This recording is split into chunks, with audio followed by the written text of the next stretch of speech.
একেবারে পারফেক্টভাবে সরু চাকলি পিঠা কিভাবে বানানো হয় জানেন? নমস্কার বন্ধুরা, সুমনার কিচেন চ্যানেলের আর একটি নতুন পর্বে আপনাদের স্বাগত জানাই। আজকে আমি আপনাদের কাছে একটি নতুন রেসিপি নিয়ে চলে এসেছি। আজকে আপনাদের দেখাবো দারুণ টেস্টি সরু চাকলি পিঠা বানানোর পদ্ধতি। মা কিভাবে বাড়িতে পাতলা রুমালের মতো সরু চাকলি পিঠা বানায় তা আপনাদের দেখাবো। মা এখানে 3 ভাগের 2 ভাগ সেদ্ধ চাল ও 1 ভাগ আতপ চাল নিয়েছে। প্রায় 4 থেকে 5 ঘন্টা ভিজিয়ে রেখেছিল চালটি। এবার মিক্সার গ্রাইন্ডারে বেটে নেব চালটি। ভালো করে চালটি বেটে একটা পাতলা বেটার তৈরি করতে হবে। দেখুন আমি এখানে একটা বাটির 2 বাটি চাল মিক্সিতে নিয়ে নিয়েছি এবং তার অর্ধেক জল নিয়েছি। চালগুলো কিন্তু বেশ সুন্দর ভিজিয়ে গেছে। এই বাটিটা 2 বাটি চাল নিয়েছি মিক্সিতে। এবার যত চাল নিয়েছি তার অর্ধেকের একটু কম জল দিয়ে ভালো করে পেস্ট করে নেব।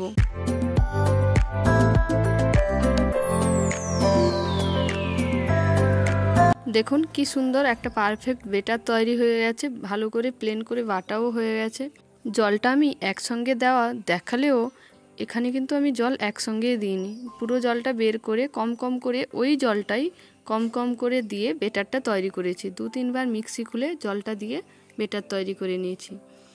দেখুন তার থেকে যতটা জল দিয়েছিলাম তার থেকে এই জলটা বেঁচে গেছে। আপনারাও ঠিক এইভাবে মিক্সিতে একসঙ্গে জল দেবেন না, কম কম করে জল দিয়ে বেটারটা তৈরি করে নেবেন। সুন্দর একটা বেটার তৈরি হয়ে গেছে। এবার এই ব্যাটারটা আমি একটা পাত্রে ঢেলে দিলাম। এরকম 2-3 বার মিক্সিতে আরও কিছু চাল নিয়ে বেটারটা তৈরি করে নিয়েছি। দেখুন মা এখানে দেখাচ্ছে বেটারটা কত সুন্দরভাবে তৈরি করা হয়েছে। এবার বেটারটিকে মেখে নেব। মা এখানে নিয়েছে লবণ এবং পরিমাণ মতো নারকেল কোড়া দিয়ে এবং পরিমাণ মতো লবণ দিয়ে জল মিশিয়ে দেবে।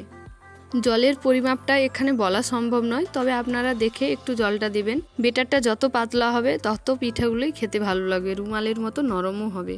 আমি এখানে জলের পরিমাপটা বলবো না, কারণ সব চালের জল শোষণের ক্ষমতা সমান নয়। আপনারা দেখে জলটি দেবেন। মা দেখিয়ে দিচ্ছে আপনাদের কতটা পাতলা হবে এই বেটারটা।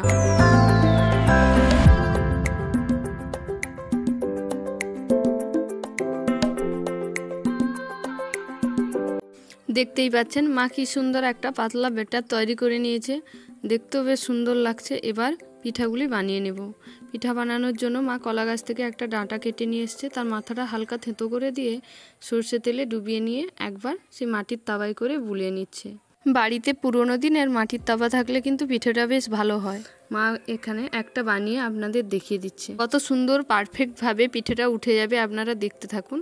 তাওয়ায় তেলটি বুলিয়ে দেওয়ার পর এবার 1 বাটি বেটার দিয়ে দুদিকে ধরে ভালো করে গোল করে ঘুরিয়ে নিতে হবে। এবার ব্যাটারটা রাউন্ড শেপের হয়ে এলে 1 মিনিটের মতো ঢাকনা দিয়ে তারপর ঢাকনাটা খুলে দিতে হবে। দেখবেন আস্তে আস্তে দুদিক থেকে নিজে থেকেই সাইডগুলো ছেড়ে যাবে।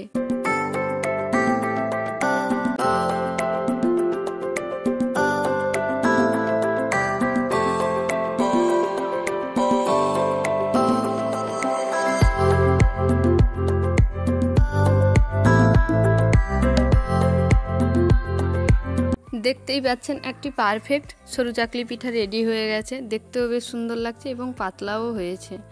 আপনারাও এইভাবে বাড়িতে মাটির তাওয়ায় করে এভাবে পিঠাটা বানাবেন, দেখবেন খেতে বেশ ভালো লাগে।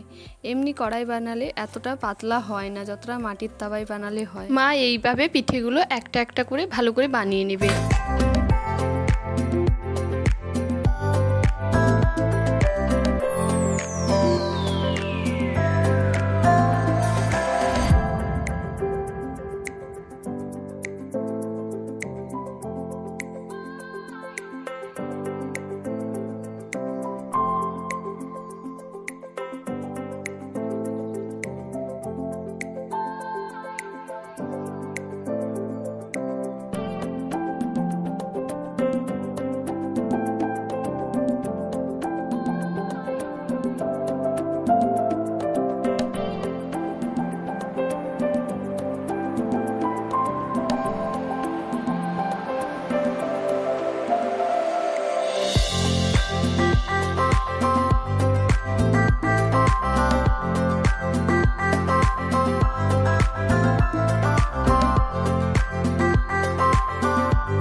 সহজ পদ্ধতিতে আজকে এই সরু চাকলি পিঠা বানানোর যেভাবে পদ্ধতি দেখানো হলো সেটা আপনারা বাড়িতে ট্রাই করে দেখবেন। খেতেও যেমন দুর্দান্ত হয় তেমনি দেখতেও বেশ সুন্দর হয়েছে। এটি বেশ নরম এবং রুমালের মতো পাতলা হয়। মা এভাবে বাড়িতে বানায়, আমরাও খাই। একসঙ্গে এক একজন 14-15টা করে খেয়ে নিতে পারে, এতটাই পাতলা হয় এই সরু চাকলি পিঠেগুলো। খেতে বেশ দুর্দান্ত লাগে।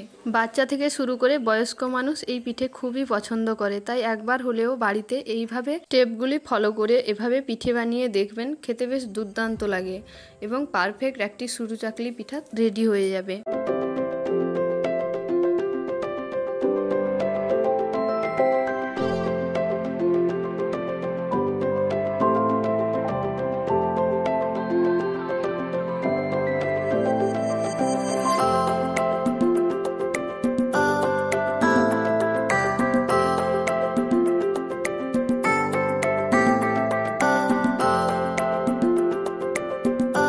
দেখুন এইভাবে মা অনেকগুলি পিঠা বানিয়ে নিয়েছে। পিঠেগুলি ভাঁজ করে অন্য জায়গায় রেখে দেওয়া হয়েছে। আজকের মতো এতটুকুই। পরের দিন আবার একটি নতুন রেসিপি নিয়ে আপনাদের সামনে হাজির হব। আজকে এই সরু চাকলি পিঠার রেসিপি যদি আপনাদের ভালো লেগে থাকে তাহলে লাইক, কমেন্ট এবং শেয়ার করবেন। যদি আমার চ্যানেল এখনও সাবস্ক্রাইব না করা থাকে তাহলে সাবস্ক্রাইব করবেন। সবাই ভালো থাকবেন, সুস্থ থাকবেন এবং সাবধানে থাকবেন। পরের দিন আবার একটি নতুন রেসিপি নিয়ে আপনাদের সামনে হাজির হব। আজকের মতো এতটুকুই।